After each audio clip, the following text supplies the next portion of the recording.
Hi, I'm Claire Tompkins, the Clutter Coach, and this is the Organize Your Life podcast.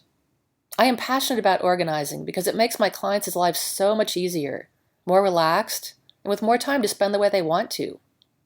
That's what organizing is all about, not about being neat or having the right containers. It's about getting more time for what matters to you. My specialty is chunking down this big topic so it's not overwhelming. That's the concept behind my book, 5 Minutes to a Relaxing Bedroom. And that's the concept for this podcast, too, which is based on my first book, 52 Simple Ways to Get Organized. Both books are available on my website and on Amazon. I work with clients in person in the Berkeley, California area and via email and Skype, so you don't have to be local to work with me. With my help, your home will become a place you love and welcome guests into. Your office will be a place for being energized and productive. Visit the Hire tab on my website or email me at claire@cluttercoach.net. In every podcast, I'll lay out a simple organizing concept and tell you why it's important. And I'll include an action step at the end so you can start practicing right away. Okay, here we go. Hi, before I plunge in, I want to announce that my first class, How to Beat Procrastination, is now available on Skillshare.com. Skillshare is a platform where they offer video classes in a variety of topics, and the thing they have in common is that they're all fairly short. So my class, I think, is maybe 15 minutes total. Anyway, go there to Skillshare.com, search on my name to find it. You can use my referral code to get 3 months of classes for 99 cents. Here's their code, http://skl.sh/2EVXVQN. And those V's are capitals. I think that matters. Anyway, I hope that works. Email me if it doesn't, and I'll give you the code again. Give it a try. Okay, today's podcast is based on simple way number 24. Make your tasks into a card game. Everything's more fun when you make it into a game, isn't it? I remember my sister being cajoled as a tiny kid into eating her carrot slices by pretending they were coins and she was a jukebox. For 3 coins, my mom would listen to her hum a song, or at least a few phrases of a song, so she could get through that whole stack of carrot coins. My sister loved it, and my mom got to feed my sister carrots. This falls into one of my favorite categories of tricks you play on yourself to more easily get yourself to do stuff that you don't really want to do. Because why suffer if you don't have to? It's like setting your alarm clock 10 minutes ahead. You know you did it on purpose and the time isn't right, but it still gets you out of bed anyway. The way this game works is you write your regular tasks on individual index cards. When it's time to get something done, shuffle the card deck and pick one. Then go do that task. Repeat if there's more time. You can use colored index cards to make it more fun. This works great for chores you need to do but are likely to put off. Use it for regular tasks that need to happen but not on a specific timetable. The game isn't suitable for project-based tasks that you really need to get done, since they may not come up in the draw in time. However, if you have a project with a longish timeline that involves a lot of steps, you could make a deck just for that. It could work for planning an event where there are many things that need to happen, but not in a particular order. This method can be helpful to keep you moving forward on such a project, when all the tasks seem fairly low level, and as if you could do them any old time. But as you've learned by now, that kind of spare time rarely pops up in anyone's schedule. So you procrastinate on these easy things, and then, hey, the deadline's coming up. Another good task for this is filing what's in your file box, or just recycling it.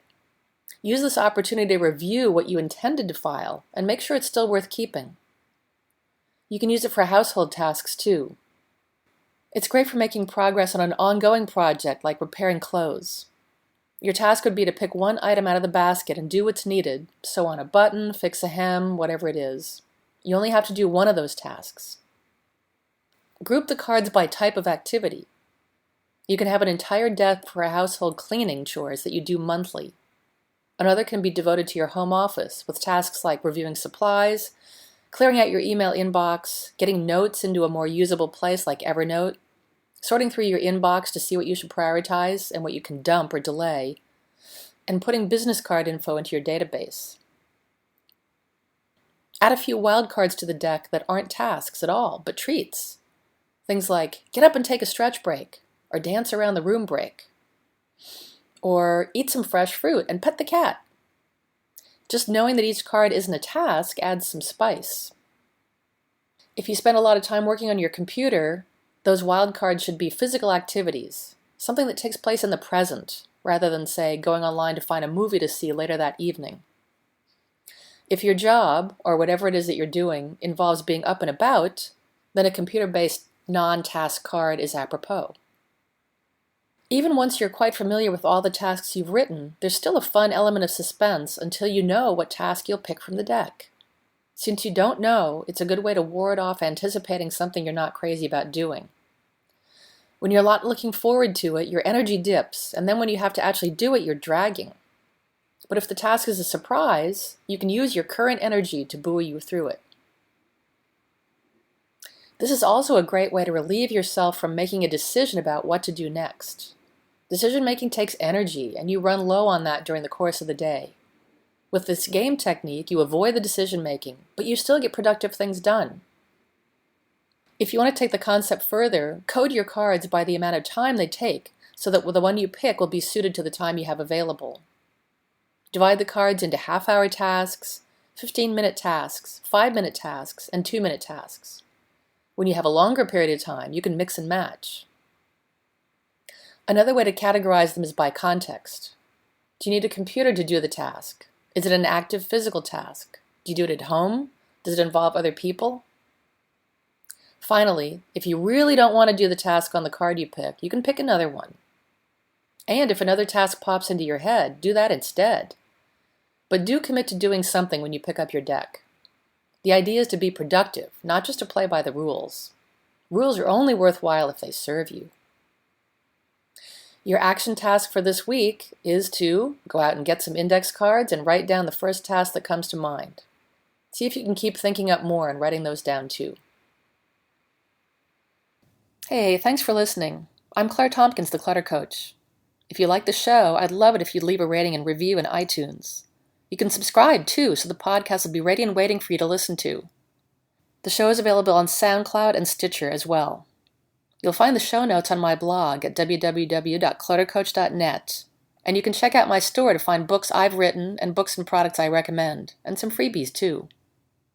I work with folks in their homes and offices to bust clutter and get them organized so they can stay that way easily. Get in touch and find out how I can help you.